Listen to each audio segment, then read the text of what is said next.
Hello friends, innovative destruction में आपका स्वागत है। तो जिस तरह से हम सबसे पहले मैंने ही डॉक्यूमेंट वेरिफिकेशन पे वीडियो बनाया था, जिसके बाद बहुत सारे यूट्यूबर्स ने डॉक्यूमेंट वेरिफिकेशन पे वीडियो बना रहे हैं और बहुत सारा अब जो है मेरे वीडियोस पे भी क्वेश्चंस आया है। जिस तरह से लोगों को बहुत तरह का प्रॉब्लम है। आप देख सकते हैं मैंने लगभग 18 देख सकते हैं कि 18 ऐसा पॉइंट्स है या जो सवाल है जिसके बारे में सबसे ज़्यादा पूछा जा रहा है, उस पर मैंने बनाने का कोशिश किया कि आपका जो सवाल है, जो भी क्वेश्चन है, जो भी आपका कन्फ्यूज़न है वो दूर हो सके।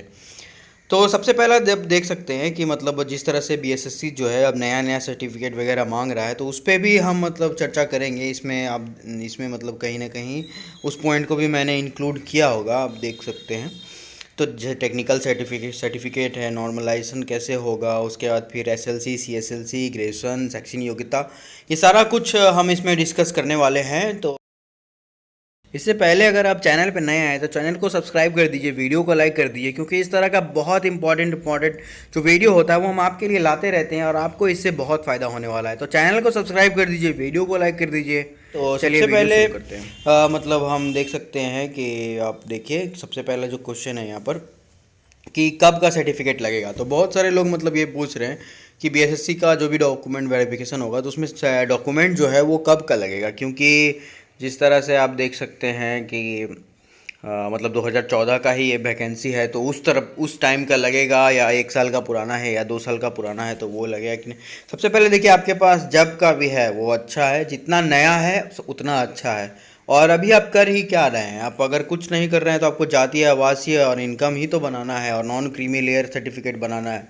ठीक है, तो आप उसको बना लीजिए, क्या जाता है उसमें, बना बना के रख लीजिए एक नया वाला भी। क्योंकि देखिए डॉक्यूमेंट वेरिफिकेशन में क्या होता है कि आप जब डॉक्यूमेंट वेरिफिकेशन कराने जाते हैं तो उसके बाद वो डॉक्यूमेंट का जो भी प्रिंट आउट वगैरह वो रख लेता है। उसके बाद उसको वो अंदर से, अगर आपका सिलेक्शन हो जाएगा तो वो अंदर से उसको वेरीफाई करवाता है, ब्लॉक में भेज के या जहाँ भी उसको भेजना होता है वो नंबर वगैरह इंटरनेट पे डाल के। अगर आपका बहुत ज़्यादा पुराना है, जैसे कि 2017-16 का ही है, और मान लीजिए कि उस समय आपका जो भी डॉक्यूमेंट है वो कंप्यूटर का जो भी डाटाबेस है उसमें नहीं होगा, तो वो तो फिर वेरीफाई नहीं हो पाएगा ना। तो इसीलिए हम कह रहे हैं कि अगर आप इसको कि अभी नया नया बना के रखेंगे, 6 महीना मान के चलिए कि 6 महीना के अंदर का होना चाहिए तो अच्छा रहता है। 1 साल 2 साल का भी चलता है, 1 साल में भी कुछ प्रॉब्लम नहीं होता है, लेकिन अभी 6 महीना का बना लीजिए तो अच्छा रहेगा। कब का सर्टिफिकेट है तो इसमें यही हम बोलेंगे कि आप जितना नया बना सकते हैं उतना नया बना के ले जाइए। और अभी तो डॉक्यूमेंट वेरिफिकेशन होने का कोई उम्मीद नहीं लग रहा है, क्योंकि हमको जिस तरह से लग रहा है कम से कम 2-3 महीना 4 महीना तो लग ही जाएगा, क्योंकि बीएसएससी है वो ऐसा ही करती है। ठीक है, और नॉन क्रीमी देखिए बीसी और ईबीसी का जो भी कैंडिडेट है उसको नॉन क्रीमी लेयर बनाना बहुत ज़्यादा इंपॉर्टेंट है। इसी पे खेलोगा आपका ईबीसी बीसी, देखे ना देखे नॉन क्रीमी लेयर सर्टिफिकेट ज़रूर देखता है। ठीक है, तो ये ज़रूरी है। और ओबीसी के बारे में बहुत सारे लोग बोलते हैं कि सर मेरे पास ओबीएस, तो ओबीसी नहीं लगेगा इसमें, ओबीसी इसमें नहीं लगेगा। ठीक है, ओबीसी जो भी बनवा रहे हैं वो बेकार फालतू है, ओबीसी का कोई काम नहीं है यहाँ पे, आपको ईबीसी बीसी बनाना है। ठीक है, और भी हम देखते हैं जैसे चालान खो गया है, बहुत लोगों का चालान खो गया है। तो देखिए ये तो आपका गलती है कि चालान खो गया है, चालान तो नहीं खोना चाहिए था। ये आपका इम्पोर्टेंट डॉक्यूमेंट्स है, आपका जैसे सर्टिफिकेट आप संभाल के रखते हैं वैसे ये सब सारा चीज़ भी सबको संभाल कर रखना चाहिए था।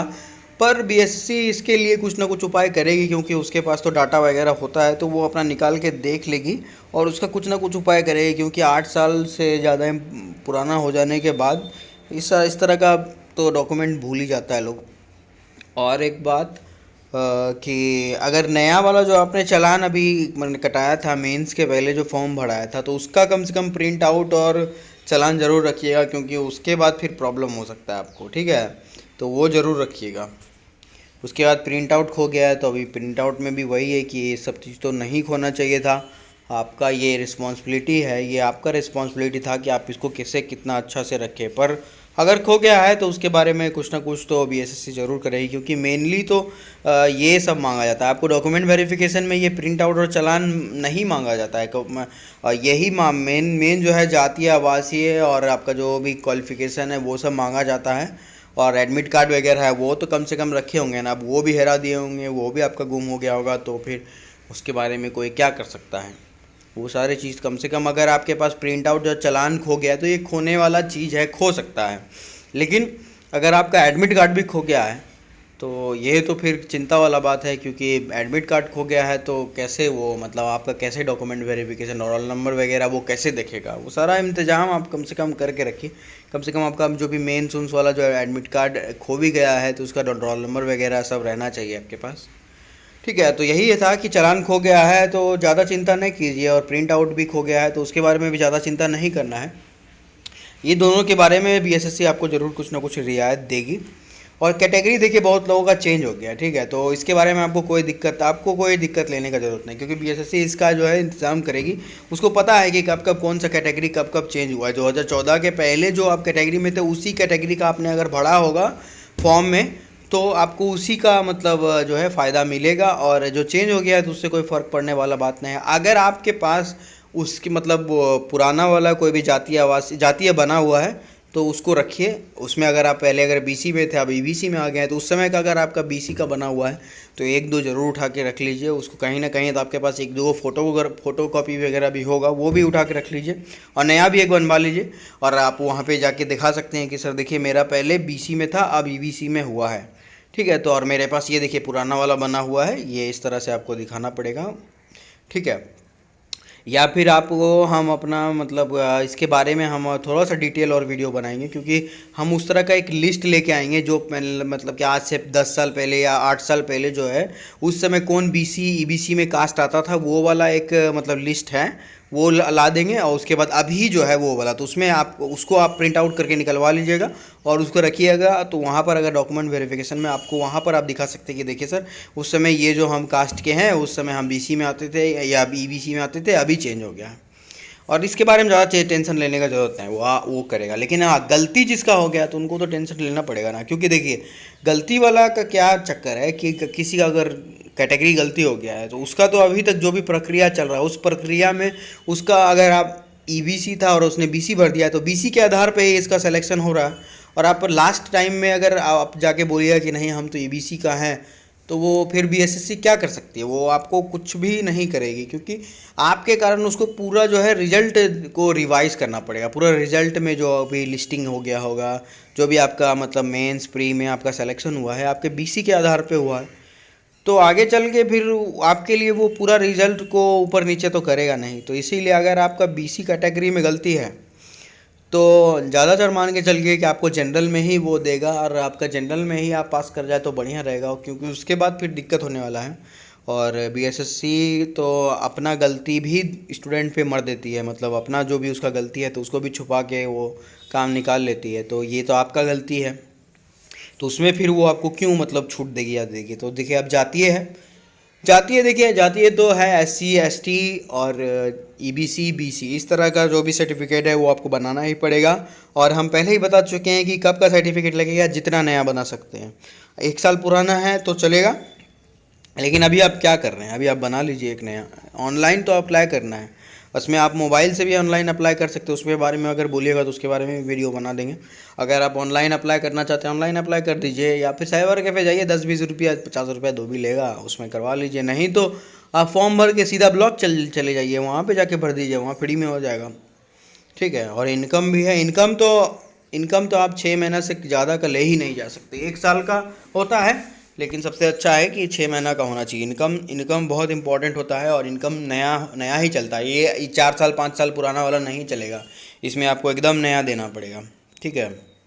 निवासी है, देखिए इस निवासी सर्टिफिकेट है तो जो भी बिहार के लोग हैं और ईबीसी बीसी में आते हैं तो निवासी है तो उनको परमानेंट रेसिडेंट तो दिखाना ही पड़ेगा, नहीं दिखाइएगा तो फिर आपको प्रॉब्लम होने वाला है। जो भी इधर उधर बहुत सारे लोग थे जो कमेंट कर रहे थे कि सर मेरे पास कोई सर्टिफिकेट नहीं है बिहार का, हम बिहार में रहते ही नहीं है, तो उनको आना पड़ेगा भाई। आपको आने का क्या ज़रूरत है, आप तो ऑनलाइन वहीं से अप्लाई कर सकते हैं ना, वहीं से अप्लाई कर दीजिए। और ज़्यादा तो कुछ लगता नहीं, बस आधार कार्ड लगाइए और सब सर्टिफिकेट बन जाता है, तो उसमें ज़्यादा टेंशन लेने का क्या ज़रूरत है, ठीक है। निवासी तो होना ही चाहिए, जो बिहार से बाहर के हैं उनको भी निवासी लगेगा, उनको तो और कुछ नहीं लगेगा, सिर्फ निवासी लगेगा कि हाँ हम फला स्टेट का हैं, तो उनको तो जनरल में रहेंगे वो। और जन्म प्रमाण पत्र है तो जन्म प्रमाण पत्र के लिए कोई अलग से आपको सर्टिफिकेट नहीं लगने वाला है। आपका 10th का जो सर्टिफिकेट है वही आपका जन्म प्रमाण पत्र है, वही आपका डेट ऑफ बर्थ मतलब उसी से हो जाएगा। उसके लिए कोई अलग से आपको सर्टिफिकेट लेके जाने की ज़रूरत नहीं है। आपका जो भी जन्म का से रिलेटेड और नाम पता जो भी होता है वो सब 10th में जो लिखा हुआ है वही आपका है, वही चेंज होता है, वो चेंज नहीं होता है। ठीक है, जन्म प्रमाण पत्र अब अलग से कुछ नहीं लेके जाना है, और उस समय तो बनता भी नहीं था। कैरेक्टर देखिए, कैरेक्टर भी अभी लगेगा नहीं, कैरेक्टर सर्टिफिकेट भी बहुत इंपॉर्टेंट होता है। और कैरेक्टर सर्टिफिकेट बनता है कब, एकदम लास्ट में, जब एकदम ज्वाइनिंग वगैरह होने लगता है तब जाके कैरेक्टर बनाया जाता है, तब जाके लगता है। ठीक है, तो थाना से बनाना पड़ता है उसको, और उसका अभी देखो डॉक्यूमेंट वेरिफिकेशन में वो लगने वाला नहीं है। ठीक है, उसके बारे में टेंशन मत लीजिए, और उसके बारे में अगर रहेगा भी तो कोई दिक्कत नहीं होता। बस थाना जाइए, थाना में जाके जो भी उसका प्रक्रिया है कर दीजिए। आप लोग समझ ही सकते हैं कि क्या प्रक्रिया होता है उसका। और जनरल कैटेगरी को कौन कौन सा सर्टिफिकेट लगेगा, तो देखिए जो भी जनरल होता है उसको जातीय, और जातीय तो लगेगा नहीं, उनको लगता है, उनको नॉन क्रीमी लेयर भी नहीं लगता है। मतलब जो भी जनरल कैटेगरी है उनको बस एक में भी होगा तो उनको बस लगता है निवासी। जो भी जनरल कैटेगरी से हैं उनको निवासी देना पड़ेगा, कि मतलब कोई भी अगर बिहार का जनरल कैटेगरी है तो उसको निवासी देना पड़ता है कि हाँ हम बिहार के कम से कम डोमिसाइल हैं, तो उनको शायद कुछ मतलब प्रेफरेंस तो ज़रूर मिलेगा कि हाँ अगर कोई बाहर का जनरल है और कोई बिहार का जनरल है तो उसको वहाँ पे फ़ायदा होता है। और निवासी तो देना ही पड़ेगा ना, आपको बाहर से भी रहे तो आपको निवासी देना ही पड़ता है। ठीक है, तो यही जनरल कैटेगरी को ज़्यादा कुछ तो लगेगा ना, बस 10th का लगेगा, 12th का लगेगा, और उसके बाद ये निवासी प्रमाण पत्र लगेगा। और तो आपको ज़्यादा पता होगा कि क्या लगता है।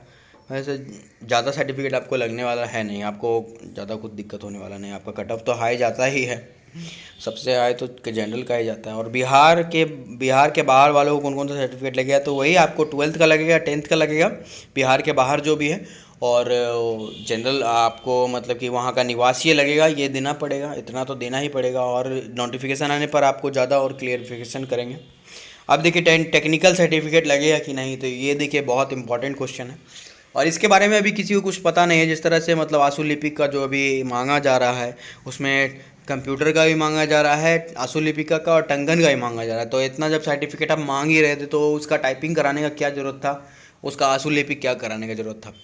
और आप देख सकते हैं कि बीएसएससी में भी यही सब चल रहा है, टाइपिंग, आंसू लेखन, और आगे जो भी कंप्यूटर दक्षता भी है 2 जगह। अगर कंप्यूटर दक्षा के बारे में बोले तो आपने यस नो जो किया था उसमें 2 जगह यस नो करना था, उसमें दोनों जगह आप यस किए होंगे, तो सर्टिफिकेट मांगने का चांसेस है कि टेक्निकल सर्टिफिकेट मांगा जा सकता है। वो भी 2014 के पहले का होना चाहिए, तो बैक डेट में जाके बनवाना पड़ेगा, क्योंकि किसी के पास होने वाला नहीं है वो सर्टिफिकेट। ठीक है, अगर इस तरह का बीएसएससी मांगती है तो बहुत गलत होगा। उसके बारे में अलग से वीडियो बनाएंगे, उसके बारे में अलग से चर्चा किया जाएगा कि टेक्निकल अगर सर्टिफिकेट मांगा जाता है तो फिर क्या चांसेस बनेगा स्टूडेंट्स के पास। क्योंकि तो अलग अजीब बात है, अगर आपको सर्टिफिकेट लेना था तो आपको 2014 में ही मांग लेना चाहिए था, और उसको उसमें सबमिट करवा लेना चाहिए था। अब अभी कैसे मांग सकते हैं, 2014 का कोई भी आदमी कहाँ से सर्टिफिकेट ला के देगा। और नोटिफिकेशन में भी कहीं भी नहीं लिखा था कि हाँ आपको ओरिजिनल कुछ इस तरह का सर्टिफिकेट ला के देना है। अगर होगा तो दिया जाएगा, और क्या जो भी उसका प्रक्रिया होता है किया जाएगा। ठीक है, और नॉर्मलाइजेशन होगा क्या, देखिए नॉर्मलाइजेशन होने का बात तो चल रहा था। हाँ, बहुत सारे लोग यूट्यूबर सब भी जो बड़े बड़े थे उन्होंने भी बोला था कि नॉर्मलाइजेशन होगा, और नॉर्मलाइजेशन होता है तो फ़ायदा ही होने वाला है, उससे नुकसान नहीं होगा। क्योंकि जो लोग मतलब ऑलरेडी पूरा टाइप कर दिए हैं उनका गलती नहीं होगा, तो उनको तो किसी भी हद का नॉर्मलाइजेशन किया जाए वो तो पास करेंगे ही करेंगे।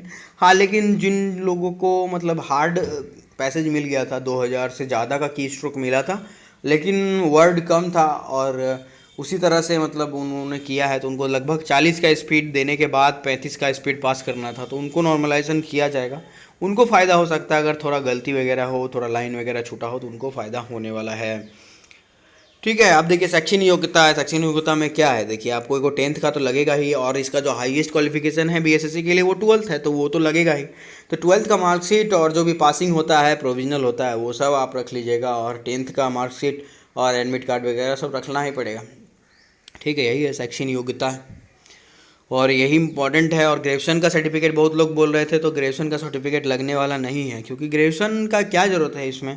अगर आप ग्रेजुएशन, बहुत सारे लोग हैं जो कि मतलब ग्रेजुएशन, पीजी, पीएचडी बहुत कुछ कर लिए होंगे, तो वो कर लिए होंगे तो वो रखिए, वो आपको बाद में फ़ायदा करेगा। वो आप बाद में मतलब जॉइनिंग होने के बाद वो सारा सर्टिफिकेट वगैरह मतलब जमा कराइएगा तो आपको पदोन्नति में फ़ायदा हो सकता है।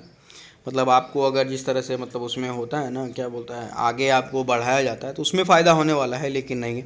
और देखिए एसएलसी सीएसएल भी नहीं लगता है, ठीक है। डॉक्यूमेंट वेरिफिकेशन में एसएलसी सीएलसी नहीं मांगा जाता है, ठीक है। और कैरेक्टर भी नहीं मांगा जाता है। तो यही सब था। मैंने सारा मतलब जो आपका क्वेश्चन था वो सब क्लियर कर दिया है। और सबसे ज़्यादा इम्पॉर्टेंट बात यही था कि कब का सर्टिफिकेट लगेगा, तो जितना जल्दी हो सके, जितना नया हो सके वो बना के रखिए, क्योंकि आपका डाटाबेस में जो है वो होना चाहिए, ताकि वो लोग चेक कर ले, मतलब इंटरनेट से ही चेक कर ले। अगर नहीं करेगा तो फिर आपका डॉक्यूमेंट को वो फिर प्रिंट आउट वगैरह करके उसको भेजना पड़ेगा, या जो भी उसका प्रक्रिया होगा वो करेगा। तो यही बात है, जब ऑनलाइन सब कुछ हो ही गया है तो आप नया बनवा लीजिए, बनवाने में ज़्यादा टाइम नहीं लगता है, ठीक है। और जितना नया हो उतना अच्छा रहता है, बढ़िया रहता है। तो यही था आपका सारा क्वेश्चन था ये सब, और ये सारा क्वेश्चन आपके द्वारा पूछा गया था। अगर आपको अभी भी कुछ मतलब पूछना है तो आप पूछ सकते हैं। और चैनल को सब्सक्राइब कर दीजिए, वीडियो को लाइक कर दीजिए, क्योंकि देखिए बहुत इस तरह का जो भी इम्पोर्टेंट वीडियोज़ वगैरह होता है हम लाते रहते हैं आपके लिए, ताकि आपको फ़ायदा होता रहे। मतलब आपके जैसे, हमारे जैसे जो भी स्टूडेंट है बीएसएससी का बहुत सारा कम जो है नॉलेज आता है बाहर, तो आप जुड़ के रहिए, ताकि आपको मतलब कुछ भी जो इम्पोर्टेंट हो हम तुरंत उस पर वीडियो बनाते हैं। मतलब कुछ भी नया कुछ आता है तो उस पर वीडियो बनाते हैं। अभी थोड़ा तबीयत ख़राब हो गया था, अभी थोड़ा ठीक है। अभी तो वायरल फिगर का चला हुआ था, सबको वायरल फिगर हुआ है, ठीक है। तो यही सब चल रहा है। चलिए आज के लिए बस इतना ही। अगर आपका कोई भी सवाल है तो आप कमेंट सेक्शन में डालिए, और आपको उसका हम जवाब देने का बहुत कोशिश करेंगे।